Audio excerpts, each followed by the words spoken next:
की रिस्पॉन्सिबिलिटी है, क्योंकि अगर ये काम नहीं होता तो आपका इंसाफ का निज़ाम जो है वो खड़ा नहीं हो सकता। और इसके लिए इम्पोर्टेंट ये है कि जजेस जो हैं वो उस एनवायरनमेंट के अंदर काम करें कि जिससे वो अपने डिस्पेंसेशन ऑफ जस्टिस के अंदर जाके बगैर किसी दबाव के काम करें। ये इसका एक एस्पेक्ट है। दूसरा इसका एस्पेक्ट ये है जिस लेटर की तरफ आपने इशारा किया है, अब हाई कोर्ट के जो 6 मुअज़्ज़िज़ जजेस हैं जो माशाल्लाह बड़ी उनकी रेपुटेशन है, उन्होंने जो एक लेटर डाला है चीफ जस्टिस ऑफ पाकिस्तान को थ्रू सुप्रीम जुडिशल काउंसिल के एज हेड डाला है, तो कॉन्स्टिट्यूशनली या लीगली देखा जाए तो ये जो उनका लेटर है ये मेंटेनेबल नहीं है सुप्रीम जुडिशल काउंसिल की प्रोसीडिंग्स के लिए, क्योंकि सुप्रीम जुडिशल काउंसिल की जो प्रोसीडिंग्स है वो सिर्फ और सिर्फ अप्लाई करती है जो आपके हाई कोर्ट के जजेस हों या सुप्रीम कोर्ट के जजेस हों या कुछ ऑफिसेज ऐसे हैं जिनको सुप्रीम जुडिशल काउंसिल के अलावा रिमूव नहीं किया जा सकता। और ये फोरम जो है किसी भी डिपार्टमेंट की इन्वेस्टिगेशन के लिए या प्राइवेट इंडिविजुअल्स की इन्वेस्टिगेशन के लिए या इंस्टीट्यूशंस की इन्वेस्टिगेशन के लिए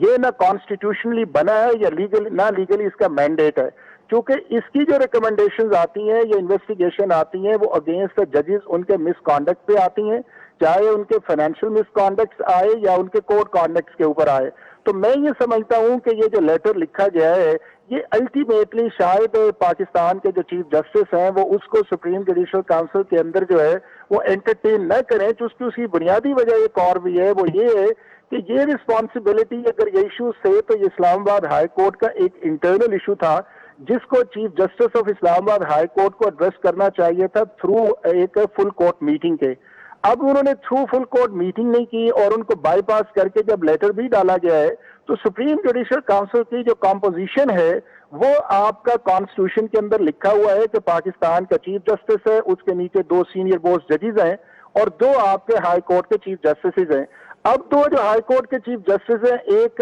उनमें पेशावर हाई कोर्ट के और दूसरे बजाते खुद इस्लामाबाद हाई कोर्ट के चीफ जस्टिस शामिल हैं। तो अगर इस्लामाबाद हाई कोर्ट के चीफ जस्टिस और सुप्रीम जुडिशल काउंसिल के अंदर है और इस लेटर के अंदर भी उनकी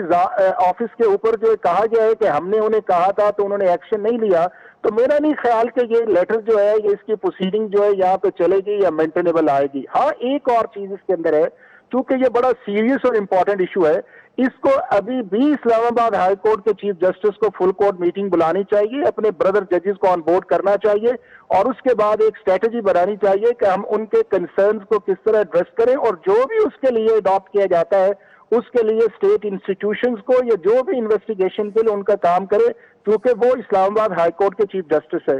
दूसरा उसके अंदर फिर ऑप्शन ये है कि चीफ जस्टिस ऑफ पाकिस्तान जो है उस लेटर को अपनी फुल कोर्ट मीटिंग के अंदर डालें, क्योंकि ये पाकिस्तान के अंदर अनप्रेसिडेंटेड हुआ है कि एक हाई कोर्ट के 6 जजेस ने एक लेटर डाला है और उन्होंने अपने चीफ जस्टिस के ऊपर, एग्जीक्यूटिव के ऊपर और उसके बाद इंटेलिजेंस एजेंसीज के ऊपर बात की है। तो चीफ जस्टिस ऑफ पाकिस्तान को इसके ऊपर फुल कोर्ट मीटिंग बुलानी चाहिए और उसके अंदर जाके इसका वे फॉरवर्ड करना चाहिए कि हम इस चीज को किस तरह आगे बढ़ा सकते हैं, क्योंकि अब इस सिस्टम के अंदर इस सारे प्रोसेस की क्रेडिबिलिटी और इन्वेस्टिगेशन जो है उसका एट द हाईएस्ट लेवल होना बड़ा जरूरी है, क्योंकि इसी के अंदर मैं समझता हूं कि कॉन्स्टिट्यूशनल सुप्रीमेसी भी रहेगी और जजेस का वो जो सारे कंसर्न्स है वो भी आएंगे और अगर वो चीजें ठीक नहीं है तो उनको कोई ऐसा ही शख्स हैंडल कर सकता है या एड्रेस कर सकता है जो प्रूव कर सकता है जिसको पाकिस्तान के सारे इदारे या पाकिस्तान की सारी एजेंसीज जो है वो अकाउंटेबल हो और वो फोरम सिर्फ आपका पाकिस्तान का सुप्रीम कोर्ट ऑफ पाकिस्तान ही है। ठीक है, बहुत शुक्रिया। माहिर कानून हाफिज एहसान अहमद साहब, आप हमसे बात कर रहे थे।